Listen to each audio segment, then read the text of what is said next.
Bangsaku tentunya karena kita bergerak dalam lingkup pendidikan, tentunya kita memiliki visi untuk memajukan atau mencerdaskan kehidupan bangsa.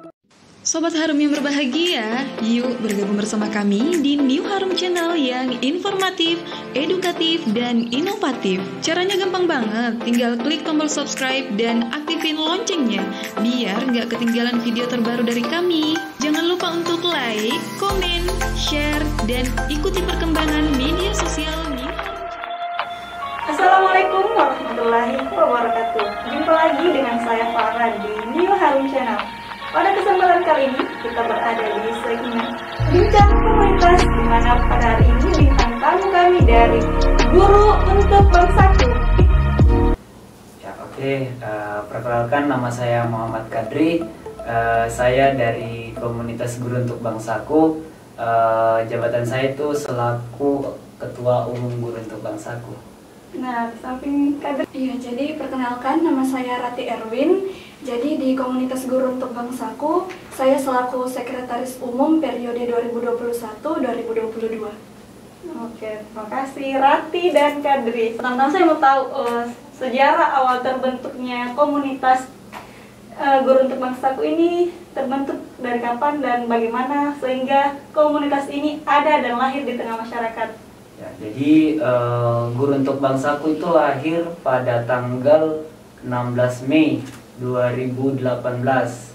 Nah, kebetulan ini ada teman-teman dari pendirinya lakukan diskusi mengenai pendidikan, dan mengenai itu mereka merasakan keresahan-keresahan yang ada di pendidikan daerah Maros. Jadi teman-teman ini dari keresahan itu teman-teman membentuk sebuah wadah yang namanya ini Guru untuk Bangsaku. Gitu kan. Oke, berarti dari Maros berarti ya? Iya. Awal terbentuknya ini dari keresahan dari masyarakat yang ada di Kabupaten Maros.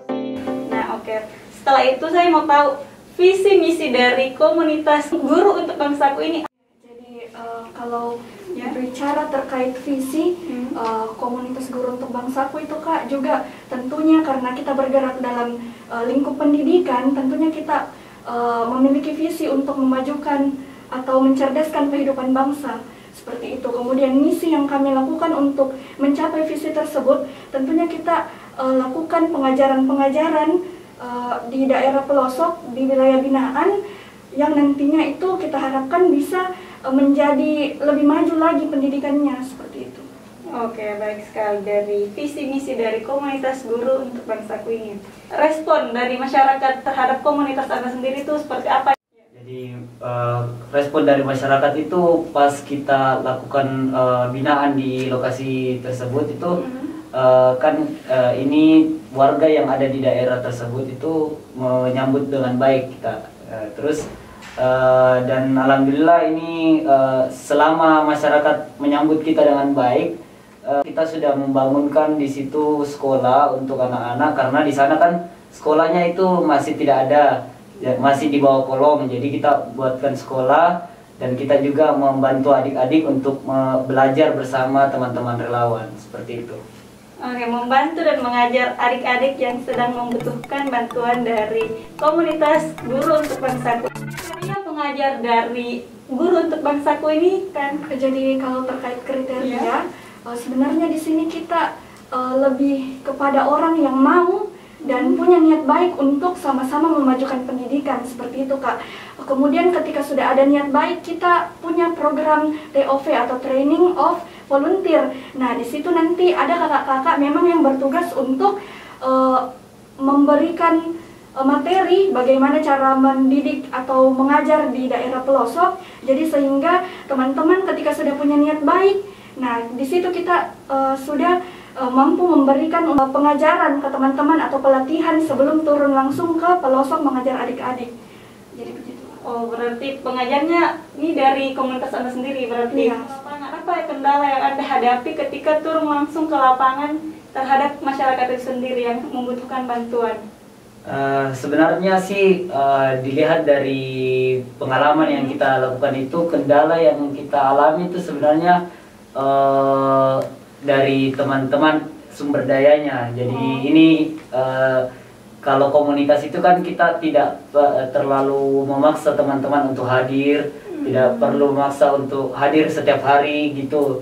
Jadi kendalanya ini dari SDM-nya, terus kendalanya juga dari bagaimana cara kita untuk berusaha mencari sumber dananya ini. Karena kan kita di sini cara mencari dana ini kita lakukan galang dana dan lain-lain, dan itu kita harus butuh sumber daya dan teman-teman yang relawan yang memang betul-betul fokus di Guru Untuk Bangsaku. Nah, setelah tadi Anda menjelaskan tentang kendala yang Anda hadapi terkait di ada dua kan tadi, sumber daya manusia itu sendiri dan sumber dana. Nah, bagaimana cara Anda mendapatkan bantuan dana dari masyarakat itu sendiri? Iya, jadi pertama kita mendapatkan sumber dana untuk semua kegiatan-kegiatan, untuk menopang semua kegiatan-kegiatan Guru Untuk Bangsaku. Pertama itu selalu ada orang baik yang menyisihkan sebagian hartanya untuk sama-sama membantu dan memajukan pendidikan pelosok, seperti itu Kak. Jadi kita sering memasukkan proposal ke beberapa instansi dan alhamdulillah itu dananya cukup untuk menunjang program kita. Selain itu, teman-teman juga di komunitas Guru Untuk Bangsaku aktif dalam menggalang dana. Kita punya program namanya Celengan Anak Negeri. Nah, Celengan Anak Negeri ini berapapun dari kakak-kakak yang mau menyisihkan uangnya itu bisa ditabung di Celengan Anak Negeri yang nantinya digunakan untuk program-program komunitas GUP, seperti itu Pak. Oh, komunitas GUP ini lebih cenderung ke pendidikan. Iya. Ya, kalau dipresentasikan pendidikan dan sosialnya itu berapa persen? Mungkin kalau dilihat, mungkin bisa saya jelaskan ya sedikit ya. Kalau untuk dari ini ya, Guru Untuk Bangsaku lebih kepada mencondong karena kependidikan, karena mereka ini kita setiap harinya itu kita berfokus sama pendidikan yang ada di pelosok dan di kota. Jadi untuk sosialnya itu kita berfokus sama yang bencana-bencana alam. Jadi untuk presentasinya itu kemungkinan 70-30. 70% untuk pendidikan, 30% untuk sosial gitu. Oke, itu tadi tentang presentasi pendidikan dengan sosial. Nah, ternyata dari komunitas GUP ini lebih mengutamakan pendidikan untuk masyarakat yang berada di pelosok. Pesan dan kesannya selama bergabung di komunitas ini? Ya, kalau terkait manfaat sangat besar untuk saya Kak. Ya. Selama bergabung di GUP, saya bisa lebih luas lagi melihat lingkungan sekitar yang kemarin-kemarin hanya berputar di dalam dunia kampus. Kemudian setelah masuk di GUP, oh ternyata pendidikan di pelosok ya ternyata seperti yang ada di sosial media yang awalnya saya lihat, betulkah yang seperti ini? Nah, ternyata ketika turun langsung dan bergabung di komunitas GUP, ternyata masih ada yang tertinggal seperti itu. Sementara kita backgroundnya dari wilayah kota yang tidak pernah memang merasakan pendidikan yang seperti itu. Ternyata di sekitar kita masih ada yang kurang tenaga pengajarnya, yang kurang sarana prasarananya, seperti itu Kak. Nah, dari Kadri bisa? Kalau dari saya sih kenapa bisa dan saya rasakan memang pertama saya rasakan itu cuma ikut-ikut sebenarnya. Saya pertama cuma ikut-ikut, tapi pas saya rasakan di komunitas di dalamnya itu rasa kekeluargaannya itu erat sekali. Itu saya sangat-sangat kagumi dalam komunitas. Dan untuk untuk fokus sama pendidikannya itu memang di situ saya sangat belajar dan tahu bagaimana cara mengajar dengan baik, bagaimana cara merasakan adik-adik yang ada di pelosok dan di kota. Itu saya. Ya, seperti yang Anda rasakan sangat bagus sekali, karena selain dari mahasiswa, mereka juga bisa melihat langsung bahwa ada sekolah yang tertinggal di daerah-daerah pelosok itu sendiri. Nah, apa yang menjadi daya tahan dari eksistensi diri dari komunitas ini? Maksudnya sampai bisa bertahan sampai sejauh ini?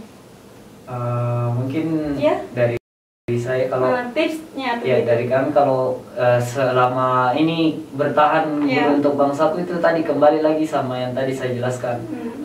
Rasa kekeluargaannya tinggi supaya teman-teman relawan itu masih tetap di guru untuk bangsaku. Karena kalau kita lihat di komunitas itu kita tidak perlu ada namanya kayak paksaan. Jadi kita itu tidak pakai paksaan untuk mengajak gabung, tidak ada paksaan juga untuk ikut berkegiatan. Jadi pure Murni. murni dari hati Relawan itu relawan, sendiri. iya gitu. Oke. Nah, tadi Anda menjelaskan tentang pendidikan. Nah, pendidikan apa saja yang Anda biasa ajarkan kepada orang-orang yang membutuhkan, terutama orang yang berada di pelosok itu sendiri? Jadi kalau terkait dengan apa yang kita ajarkan, karena memang peserta didik yang ada di wilayah binaan itu adalah adik-adik dengan umur masa sekolah dasar, jadi tentunya yang kita ajarkan itu juga materi-materi sekolah dasar. Nah, namun di komunitas guru untuk bangsaku kita punya divisi yang namanya divisi kurikulum. Nah, divisi kurikulum ini yang menyusun rancangan pembelajarannya. Jadi sebelum disusun rancangan pembelajaran kita asesmen dulu adik-adik itu butuhnya materi-materi apa saja, kemudian disusun oleh teman-teman kurikulum bekerja sama dengan teman-teman program. Seperti itu, Kak. Jadi kita lihat dulu backgroundnya adik-adik, dia membutuhkan materi apa, kemudian disusun sama tim kurikulum. Seperti itu. Oke, baik sekali nih komunitas guru untuk bangsaku ini.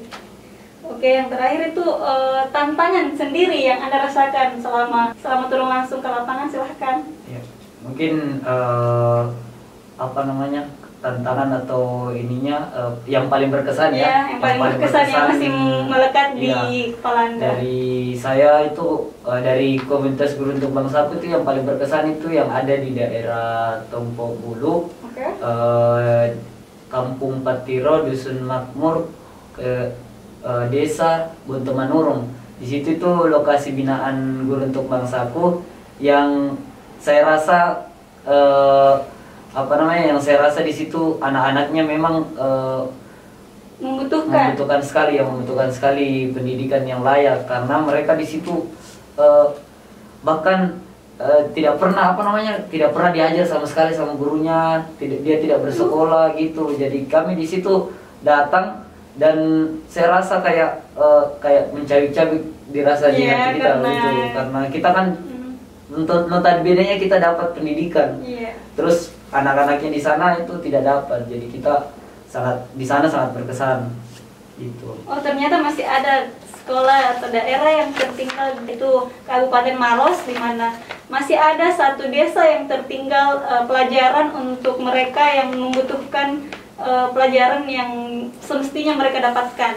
Kalau dari saya sendiri, Kak, sama, karena dalam pemberangkatan waktu saya menjadi volunteer itu juga di daerah Patiro, dan itu benar-benar menjadi sangat sedih sekali lihat keadaan yang ada di sana. Kemudian untuk tantangan diri sendiri, karena biasanya saya dari background ilmu kelautan, biasanya ke pantai, laut, kemudian langsung ke daerah pelosok, gunung, dan ternyata di daerah seperti ini masih ada yang tertinggal. Kesenjangan pendidikan antara kota dan pelosok itu sangat jauh tertinggal, Kak, seperti itu. Jangka waktu selama berada di daerah itu berapa lama? Sebenarnya waktu yang mengajar di sana itu teman-teman kita ajak relawan dari Makassar terjun ke pelosok itu, waktunya itu dari hari 4 hari kalau tidak salah ya, hari Kamis, Jumat, Sabtu, Minggu. Jadi kita bermalam di sana, kita lakukan diskusi dan lakukan kayak TOV tadi, training of volunteer, untuk bagaimana caranya supaya kita bisa ajar dan kita tahu bagaimana kemampuannya itu anak-anak. Jadi itu dari saya. Oke, baik. Sekian dari kami, dari Guru untuk Bangsaku ini. Ternyata dari ini saja dapat mengetahui bahwa masih ada daerah yang tertinggal atau yang masih membutuhkan pelajaran untuk dibantu di masyarakat sendiri, dan salah satunya adalah pembantu dari orang yang membutuhkan itu dari komunitas Guru untuk Bangsaku. Guru untuk Bangsaku, Generasi untuk generasi. Wassalamualaikum warahmatullahi Sobat Harum yang berbahagia, yuk bergabung bersama kami di New Harum Channel yang informatif, edukatif, dan inovatif. Caranya gampang banget, tinggal klik tombol subscribe dan aktifin loncengnya, biar nggak ketinggalan video terbaru dari kami. Jangan lupa untuk like, komen, share, dan ikuti perkembangan media sosial New Harum Channel.